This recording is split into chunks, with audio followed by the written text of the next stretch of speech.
Hello guys, ഞാനിന്ന് പോകുന്നത് നമ്മുടെ കുട്ടനല്ലൂരുള്ള സ്വന്തം ഹൈലൈറ്റ് മാളിലേക്കാണ് കേട്ടോ. ഞാൻ ആദ്യമായിട്ടാണ് അങ്ങോട്ട് പോണേട്ടാ. അതിൻ്റെ സന്തോഷമാണ് എൻ്റെ മുഖത്ത് കാണുന്നത്. എൻ്റെ പൊന്നെ, എന്തൊരു വലിയ മാളാണ്. കണ്ടിട്ട് തല കറങ്ങണം. കണ്ടാ ചുറ്റി ഇങ്ങനെ നോക്കുമ്പോൾ ഞങ്ങളിത് പിടിക്കാൻ പോകണ്ടേന്ന് ആലോചിച്ചിട്ടാണ് ഈ നിൽക്കണത്. അങ്ങനെ ഈ സാധനത്തിൽ അങ്ങോട്ട് കയറിയിട്ടാ. പിന്നെ കൂടെ കുറേ പടിയൊക്കെ വരുന്നുണ്ട്. ഞാൻ അച്ഛനോട് പറഞ്ഞു, അച്ഛൻ മൈൻഡ് ചെയ്തില്ല. അങ്ങനെ ഞങ്ങളിത് മേക്കപ്പ് സാധനങ്ങളുടെ അവിടേക്ക് കയറി. അമ്മയാണ് കേട്ടോ അങ്ങനെ കൊണ്ടുപോയത്.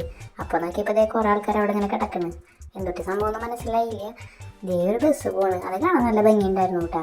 ഞാനതിങ്ങനെ നോക്കി ഇങ്ങനെ ഇരിക്കുകയാണ് കേട്ടോ. ഓരോന്ന് ഇങ്ങനെ പോണതും വരണതൊക്കെ കണ്ട. കണ്ണിലൊരു തിളക്കം കണ്ട. എല്ലാ കടയിലും ലൈറ്റ് കണ്ടട്ടോ. അപ്പം നോക്കി ബസ് തിരിച്ചു വരുന്നു. ഇത് കഴിഞ്ഞില്ല എന്നുള്ളതിലാണ് ഞാനിരിക്കുന്നത് കേട്ടോ. ഇത് സാൻഡയുടെ വില്ലയാണ് കേട്ടോ. ഈ ക്രിസ്മസ് ആയിട്ട് ഉണ്ടാക്കി വെച്ചിരിക്കുന്നതാണ്. അത് കാണാൻ നല്ല ഭംഗിയുണ്ടായിരുന്നു. പിന്നെ പറഞ്ഞത് ഈ വണ്ടിയാണ് കേട്ടോ. ആ വണ്ടി കണ്ടപ്പോൾ എനിക്ക് അതിൽ കയറാൻ തോന്നി. പിന്നെ ഒന്നും നോക്കിയില്ല, അതിലങ്ങോട്ട് കയറിയിരുന്നു. കയറണവരുണ്ടായിരുന്നുള്ളൂ സന്തോഷം. കയറി കഴിഞ്ഞപ്പോൾ ആ സന്തോഷം പോയി. എന്താണെന്നറിയോ, ഓപ്പോസിറ്റ് ഒരു സാധനം ഇരിക്കുന്നുണ്ട് കണ്ട. പേടിപ്പിക്കണ രൂപമാണ്. അതിലാണ് കറക്റ്റ് കയറിയിരുന്നത്. പിന്നെ അത് കണ്ടപ്പോൾ വലിയ സന്തോഷമൊന്നും ഉണ്ടായില്ല. അയാൾ ഞങ്ങളെ തന്നെ നോക്കിയിരിക്കുകയാണ്. അമ്മയുടെ സന്തോഷം കണ്ട അമ്മയ്ക്ക് വേണ്ടി കയറിയ പോലെയാണ് കണ്ട. ടാറ്റയൊക്കെ പറയുന്നത്. അങ്ങനെ ഞങ്ങൾ അതിലിങ്ങനെ കറങ്ങിക്കൊണ്ടിരുന്നു കേട്ടോ. അതിൽ നല്ല രസമുണ്ടായിരുന്നു അതിലിരിക്കാനായിട്ട്. ഈ വീഡിയോ എന്താണെന്നറിയോ, എൻ്റെ അച്ഛൻ്റെ ഫോണിൽ സൂം ചെയ്തെടുത്ത വീഡിയോ. വിവോ X200 കൊള്ളാല്ലേ, എനിക്കിഷ്ടമായി.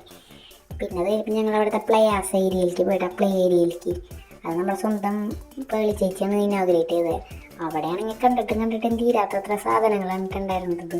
ഈ അറ്റം മുതൽ ആ അറ്റം വരെ ഉണ്ടായിരുന്നു. പക്ഷെ ഒന്നും തന്നെ എനിക്ക് കളിക്കാൻ പറ്റണതായിരുന്നില്ല കേട്ടോ. ഒക്കെ ഈ വലിയ ചേട്ടന്മാർക്ക് ചേച്ചിമാർക്കൊക്കെ കളിക്കാൻ പറ്റിയ സാധനങ്ങളാണ്. എന്നെ ഒന്നിലും കേട്ടൊന്നുമില്ല എന്ന് എനിക്ക് മനസ്സിലായി. അങ്ങനെ ഞാനതൊക്കെ എൻ്റെ ലൈറ്റൊക്കെ ഇങ്ങനെ കണ്ടിരിക്കുകയാണ് കേട്ടോ. കണ്ടാ അവരൊക്കെ എന്താ ചെയ്യണേന്ന് നോക്കിയിട്ടാണ് ഞാനിരിക്കണേ. നല്ല വെളിച്ചവും നല്ല രസമുണ്ട് കാണാനായിട്ട്. അപ്പം അച്ഛൻ്റെ കയ്യിലിരുന്ന് ഞാൻ അതൊക്കെ ഇങ്ങനെ കണ്ടു. ലാസ്റ്റ് ഞാൻ കുറച്ച് കഴിഞ്ഞപ്പോൾ പതുക്കൻ്റെ അടവ് ഇങ്ങനെ എടുത്തു കയറ്റാൻ വേണ്ടിയിട്ട് കരഞ്ഞു തുടങ്ങി. പക്ഷെ നടക്കില്ല എന്ന് പറഞ്ഞപ്പോൾ പഴയ എക്സ്പ്രഷനിലേക്ക് ഞാൻ തിരിച്ചു വന്നു കണ്ട. അപ്പം അച്ഛനെ മനസ്സിലായി ഞാൻ അവിടെ നിർത്തിയിട്ട് ശരിയാവില്ല എന്ന്. അത് കാരണം പതുക്കെ അങ്ങോട്ട് ഇറങ്ങാമെന്ന് വിചാരിച്ചു. അങ്ങനെ നേരെ ഞങ്ങൾ പാർക്കിംഗ് ഏരിയയിലേക്ക് പോകാൻ ലിഫ്റ്റിൽ കയറിയിട്ട്. ഇനി എന്നെ കൊണ്ടുവരുമെന്നുള്ളത് കണ്ടറിയണം. അപ്പം അടുത്ത വീഡിയോയിൽ കാണാം. ബൈ.